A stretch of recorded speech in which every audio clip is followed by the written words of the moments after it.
Mr. Ryan, Mr. Rich.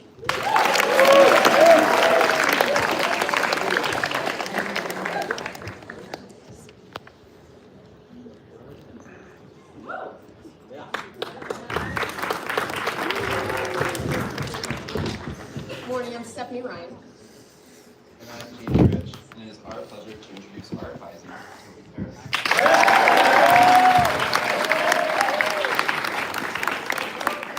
Toby joined the Berkeley Carroll community in 9th grade and has been a bright and positive presence ever since. You may know Toby as a star and captain of the varsity baseball team, a dedicated member of the yearbook committee, or as a key society. There are some things you may not know about Toby. Did you know he could solve a Rubik's Cube in under 30 seconds? Or that he'll confidently beat anyone in a game of cornhole or Pop-A-Shot? Our advising describes Toby as one of the kindest kids you'll ever meet, but also voted him as most likely to be tossing around a ball while he's supposed to be listening to Miss Ryan eat. Today we have the opportunity to hear from Toby as he shares his senior speech. Please help us welcome Toby Harris.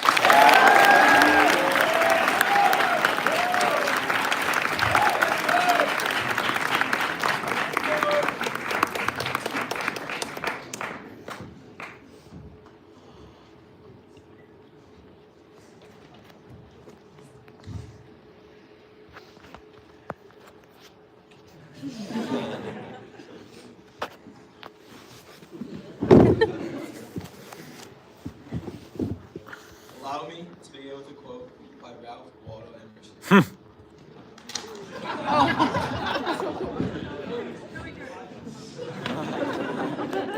Womp womp.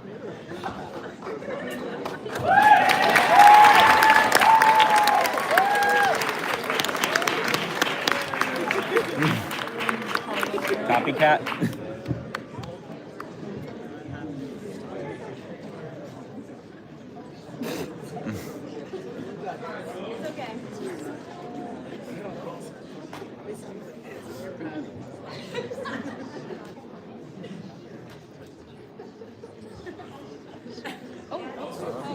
Oh.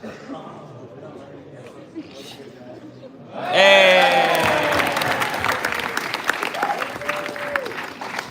Stop.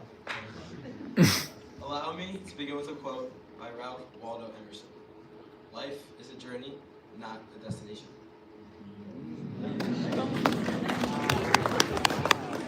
Car rides. Traffic. Historically, they're seen as a hassle. A time where if we could, just eliminate or teleport to our destination. For me, I love car rides. Specifically, the ones to and from baseball games. I prefer a long one over a short one. I like looking at the other cars, looking at the scenery around, listening to music, and enjoying quality time with the people I share the vehicle with. It is a time where I feel most present. For me, it is a transition from the real world into the baseball world. I get to mostly put my phone away because if I didn't, I would get too car sick.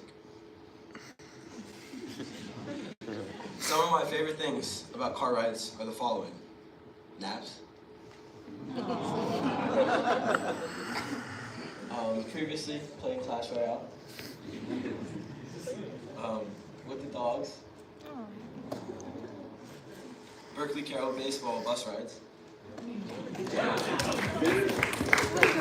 And of course, Chipotle.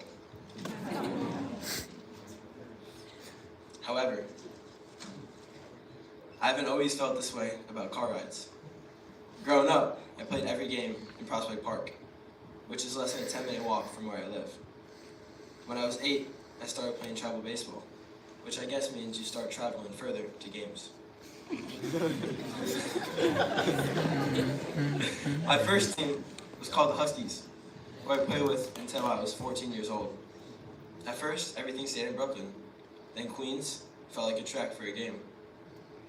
And by the time I was 12, 1 to 2 hours was normal for just a practice for a game. Carpooling to games was always fun. It's where so many of my early friendships were born. But as I got older, I started caring more about my performance during the games, and less about the friendships and fun. Drives to games would sometimes turn to worry sessions where my mind would be full of predictions about how the game would go. and how it would do. Drives home would be filled with dwelling and regret about the game, watching endless videos of myself on repeat, critiquing each and everything. One weekend, in the summer after 7th grade, my team didn't have any games, which is a rare occurrence in the middle of the summer. The older Huskies team needed a player, so I was scheduled to play a doubleheader with them out in Long Island. This meant an hour-and-a-half drive with my mom, who had already grown accustomed to the type of drive. I remember the days that started off no differently from others. Just a boring car ride, where at the time, my dog Gus and I were sitting in the back seat of our 2014 Jeep Grand Cherokee, just waiting to arrive at the field. I remember seeing the little USB outlet under the center console look a little red. Right about the same time, my mom and I began to smell smoke. I said, "Ma, the charger thing is turning bright red." The smoke increased, then increased some more. So my mom swiftly pulled over on the shoulder approaching exit 60 of the LIE in Ronkonkoma. I didn't know what this funny sounding town was at the time, but I won't be able to forget it. My mom told me to exit the car, grab Gus and your new glove, and run away from the car. My mom, being the brave one, she was first focused on getting me and Gus out, and the glove, of course, and then getting herself out. And within just a few minutes of us pulling over, the car looked like this. And here's us about 10 minutes afterwards.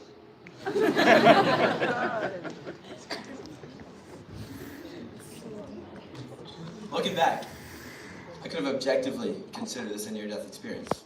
You know, because if I was in the car a little bit later, it would have been not ideal. But at the time, I don't think I thought much of it. I think I was more mad that I was going to be late to the game. I ended up missing both of the games that day. I'm not going to come up here and say that I was a changed man after this day. Because, you know, this was pre-bar mitzvah.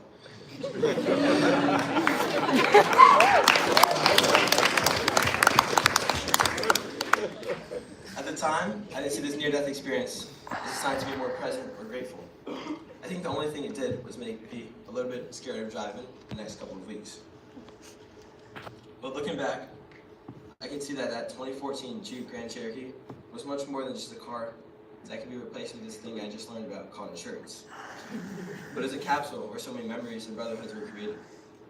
I'm now wise enough to realize that even though those 55,000 miles burned down with a Jeep, the important thing is that I took the memories that those 4 wheels and a motor box had created. Here's a little before and after the car. Before. It's not actually the car. Here's after. Ooh. Recently, I texted my mom this.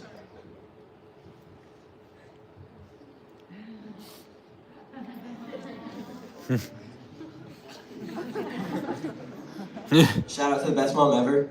I got the shampoo.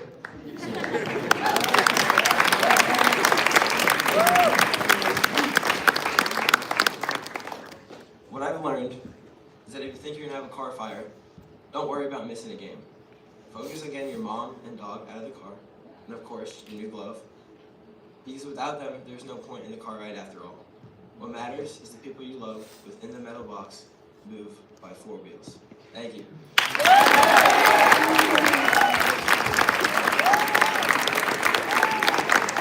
Real quick.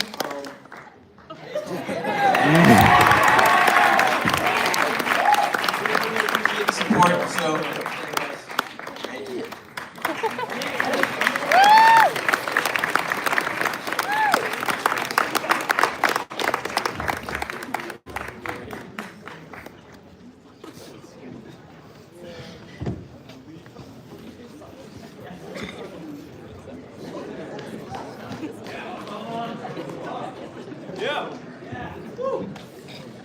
Good morning. My name is Mr. Louis Almonte. And my name is Mr. Alistair Bock, and it is our pleasure to introduce to you our advisee, Michaela Gerstenhaber.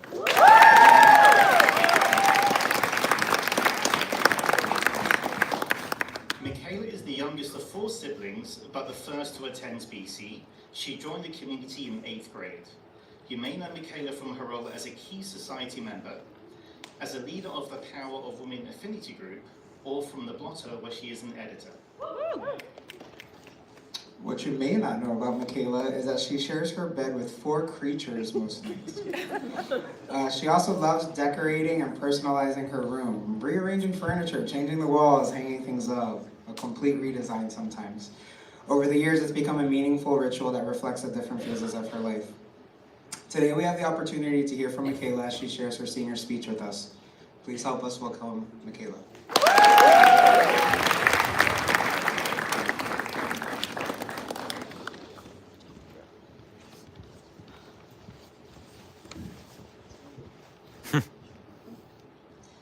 Before I was born or even known to be on my way, my mom was asked a question. Are you planning on having any more children? And if so, do you have any idea what gender you want? You have 3 boys already. You must be desperate for a girl. These are the boys in question. Actually, I love having boys. Not that I wouldn't want or love a girl, but I've always dreamed of having my own football team. My older brothers were each born within a year of the one before him. First came Alex in 2003, then Josh in 2004, and Dylan in 2005. I popped out after a bit of a gap in 2008, born into a permanent gallery of companions wearing shirts labeled Big Brother, Bigger Brother, and Biggest Brother. However, it was clearly meant to be because I was born on January 14th, 2008, a day after Alex's 5th birthday. I know, what an amazing present, and likely the best one he's had in all 23 years. For each kid, my parents decided they would rather find out their child's sex when they were born. So, when the news broke to my mom that I was a girl, it actually went something like this. Congratulations, it's a girl. No, it's not. Or so my dad claims. If you glance over at my mom right now, she most likely has a look of utter disappointment on her face because she does not approve of that story, and I will be hearing about how I should have left this out of the speech afterwards. Even if my mom didn't seem so enthusiastic, my siblings seemed to be quite excited, or at least they had a better reaction to my birth than when Josh was born and Alex tried the classic, convince my parents to put him back. I was assigned a very special role. I was crowned baby of the family, only girl. Obviously, my label came with my sidekick and side role, my dad's favorite. This deeply irritated my brothers, but was a win-win for me, seeing as it helped me to annoy them as much as possible, 99% of the time without attempt. For a sense of what I was engulfed in for the majority of my childhood, I'll show you a screenshot of our shared camera roll between my siblings and I, which displays excessive amounts of Clash of Clans screenshots and Skylander figurine photo shoots, with a few real family photos in between. I was never offered to join any form of their enticing entertainment, even offline, but I occasionally participated in my own ways. That meant sitting at the fence of the Battery Park soccer fields, just hanging out with them as they played, attempting to learn Texas Hold'em, and even being forced to rap for Dylan in his makeshift studio.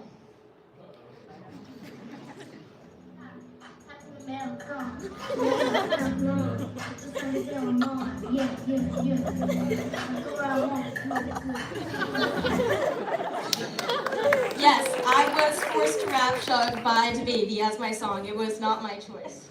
And I know my pajamas for Texas Hold'em and my rapping really fit the activity. My constant attempts to join in were fine for about 5 minutes until I either got hurt or was kicked out of the room.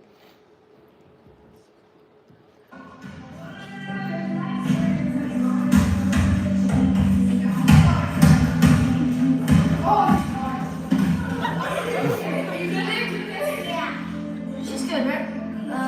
Keep legging? Can I take a break? Yes, This didn't upset me, as I was usually only throwing a fit because I wanted to be included, but I never actually wanted to do the things I wanted to be included in. However, there was one thing that I did want to be included in and was way better at than all of my siblings, if I do say so myself. Skiing. While Dylan may try to make the point that ski racing proves nothing, it doesn't mean anything to me when he says that after losing a ski race.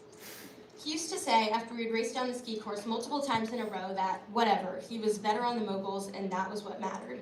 Except that I skied the course in 23 seconds and he skied it in 30. I know that panda helmet doesn't intimidate anyone much, but trust me, it worked. Besides skiing, I was much more interested in entertaining myself anyways. I spent hours making slime, dancing in the living room by myself, singing, making musicals, baking, watching endless amounts of TV shows, which always happened in my parents' room or on my computer, because if I wanted to watch TV or even just have time around the TV, it had to be from the hours of 5 to 7 in the morning on a weekend before Dylan woke up, or in an attempt to interrupt whoever was watching. Occasionally, he would join me in watching Nickelodeon, but peaceful bonding quickly turned to argument when he would eventually realize Alex would be up soon and needed to get his video game time in before it was wrongfully stolen away. But my favorite hobby of all was doing gymnastics anywhere, to the point where I was crowned the name Monkey.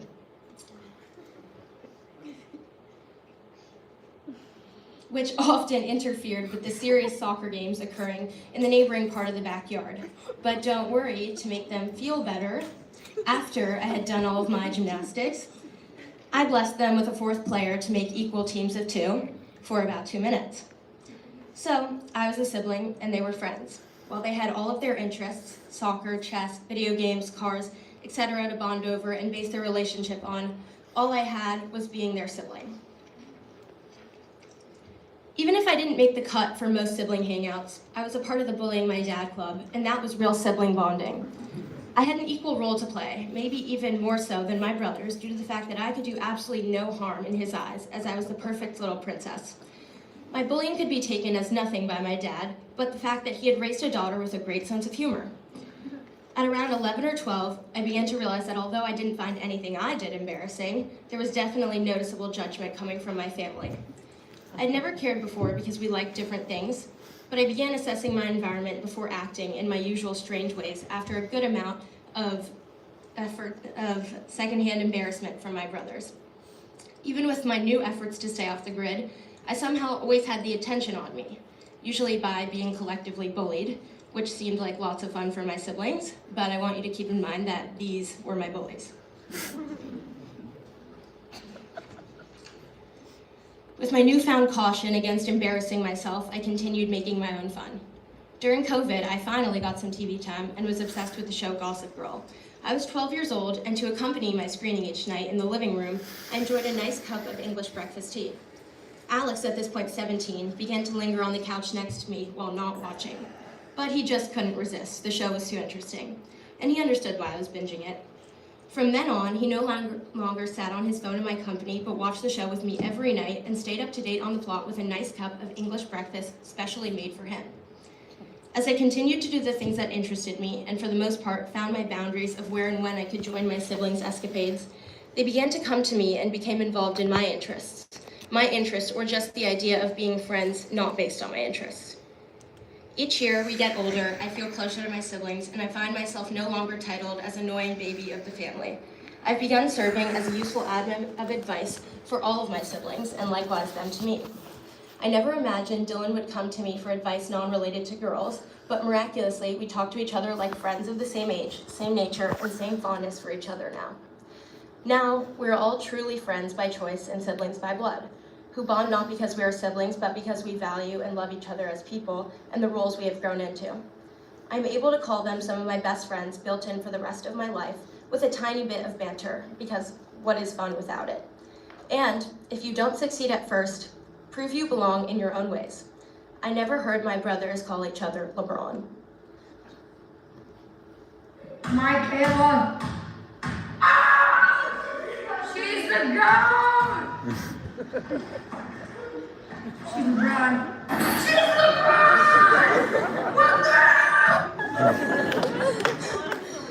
And don't stress, my mom loves me more than anything now.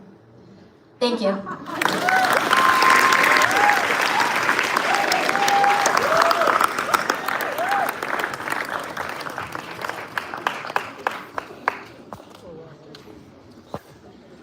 Good morning, my name is Ed Herzman, and unfortunately my co-advisor Dr. Waller could not make it here today. So it is my pleasure alone to introduce my advisee, Ethan Johnson.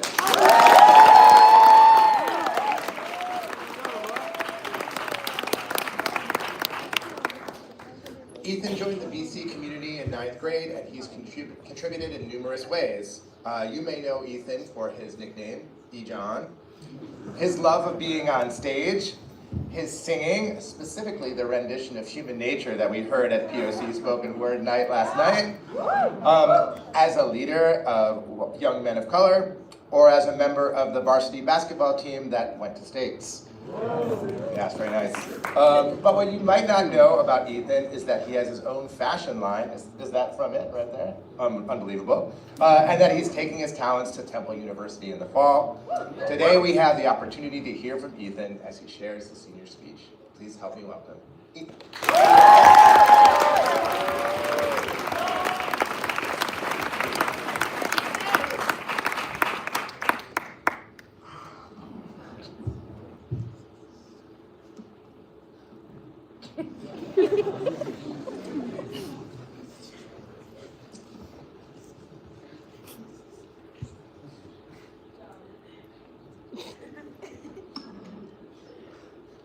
Sonder. The profound sudden realization that every random passerby is living a life as vivid, complex, and completely populated as my own, complete with their own ambitions, routines, and anxieties. This word is my ethos and my everyday belief.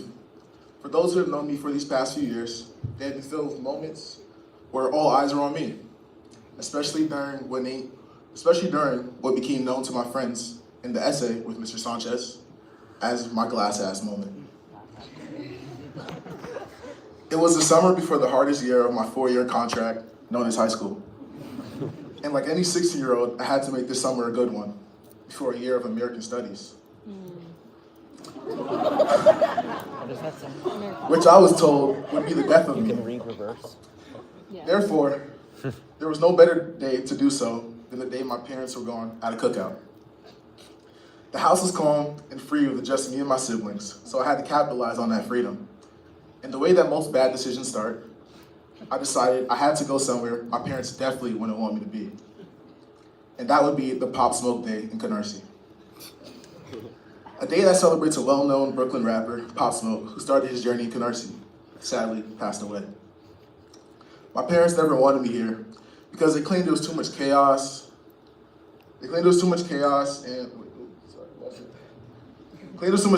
Too much risk. But as the risk-taking roadrunner entrepreneur I am, I had to see the sun. However, this journey I wanted to embark on couldn't be granted by my parents if they know the full truth. So I told them I was going on a bike ride. Remember, y'all, always tell the truth, never tell a lie. It'll get you a long way. As I was getting ready, the joy on my face and the rush of dopamine in my body had me multitasking in ways such a mind, even as complex as mine, couldn't withstand. And as I was beginning to put on my shoes, I thought of the brightest idea. Why not hop on one foot while putting on my shoes? 1 hop, 2 hops, 3 hops, 4. My ass hit the vase and then hit the floor.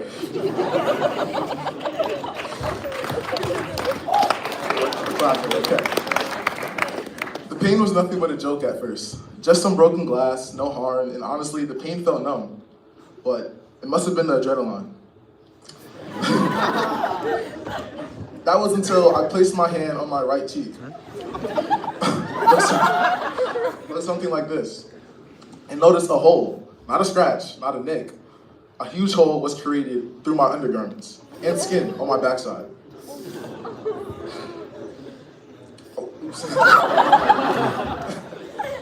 My laughter turned to a panic real quick. The glass had pierced a hole so deep into my gluteus maximus cheek that it probably hit a nerve, truly filling me like this. Next thing you know, there was no more Pop Smoke. Just an abundance of blood, confusion, and nobody knowing what to do. I dragged myself to the bathroom with tears running down my eyes, trying to assess the wound I could not see, clean a mess I could barely reach, and restore a crime scene before any drastic measures were needed. But drastic measures were needed. Or else I wouldn't be standing here giving you guys this bomb speech.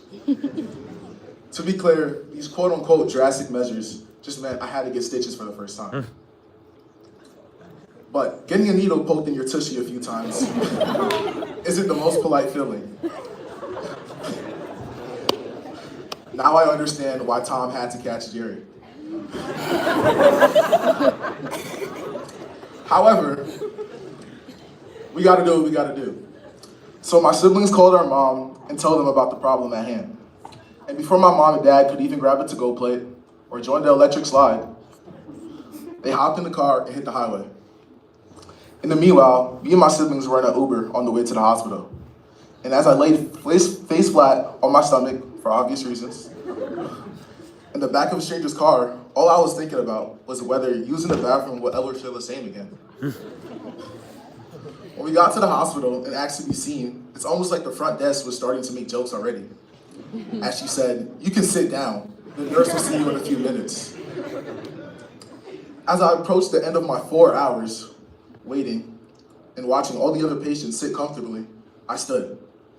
Just stood tall with a bunch of gauze in my pants. People probably thought I was wearing a diaper. When the nurse finally came, she had me laid out on the stretcher, on the side, of course. When she took a look at the crater in my gluteus maximus, she explained that they need to do both internal and external stitches. Rough. Layer by layer, from inside and out, I realized my life decision could have been better thought out. Because the truth is, this is not about the fall. It was about the choice. This moment represents all of us, not the glass cheeks, I hope. But the idea that at some point of high school, we all thought, I know better, it'll be fine, it's not that serious. And sometimes we were right, but more often we were not.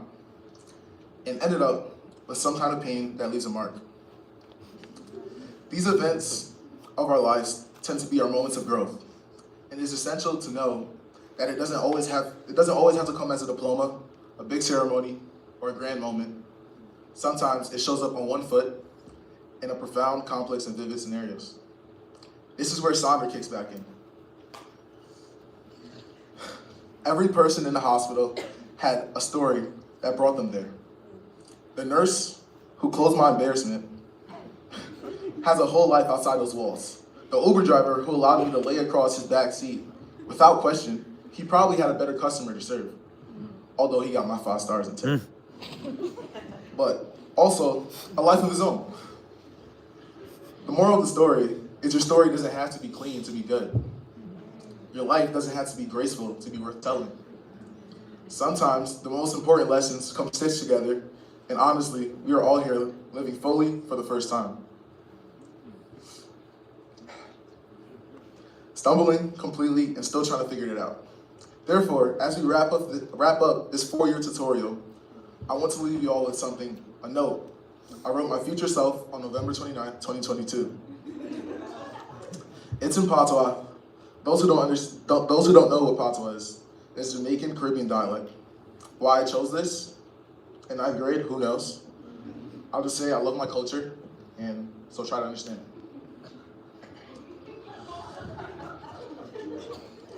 Wagwan, big shot to 2026. We are real big people doing big things. Moving up to college there, probably richer and wiser than we ever been. And no one has to stop us. And let me tell you something. There's only 3 things important in your life.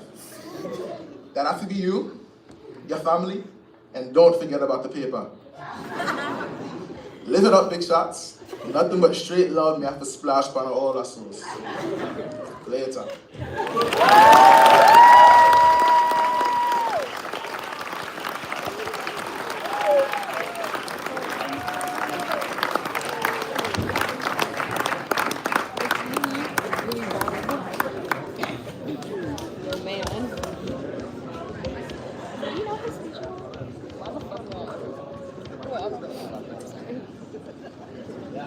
Good morning. My name is Miguel Correa. Good morning. And I'm Andrew Kushner. Good morning. And for the last time this year, it is our pleasure to introduce one of our advisees, Louis Garr. Many of you know Louis from his roles as co-leader of BC Gents an actor in 3 BC dramatic performances, and co-leader of the BC Outing Club. One thing you may not know about Louis is that after 11 years as a scout, he just finally obtained the rank of Eagle Scout with the Scouts of America. Louis' peers say that he is funny, genuine, charming, thoughtful, and very easy to talk to. Louis lived in China for 8 years and has been speaking Chinese for 14 years. Although he came to Berkeley Carroll in the 9th grade, he has carried many lessons from his time in China, which he'll tell you more about in his senior speech. Please help us welcome Louis!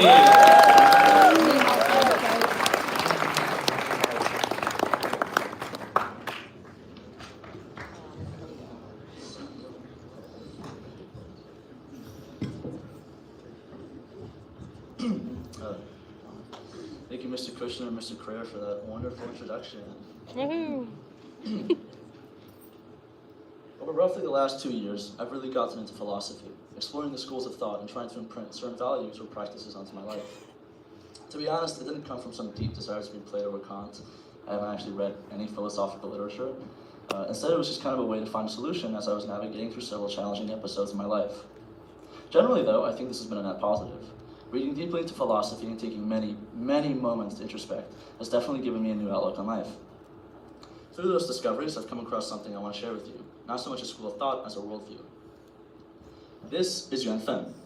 Plugging it into Google Translate, you get feet, but that's like calling Mount Everest a hill. A definition more fitting is something more akin to quantum entanglement. Rooted in Buddhism and Taoism, Yuan Fen is a way of explaining those bizarre coincidences and serendipitous meanings.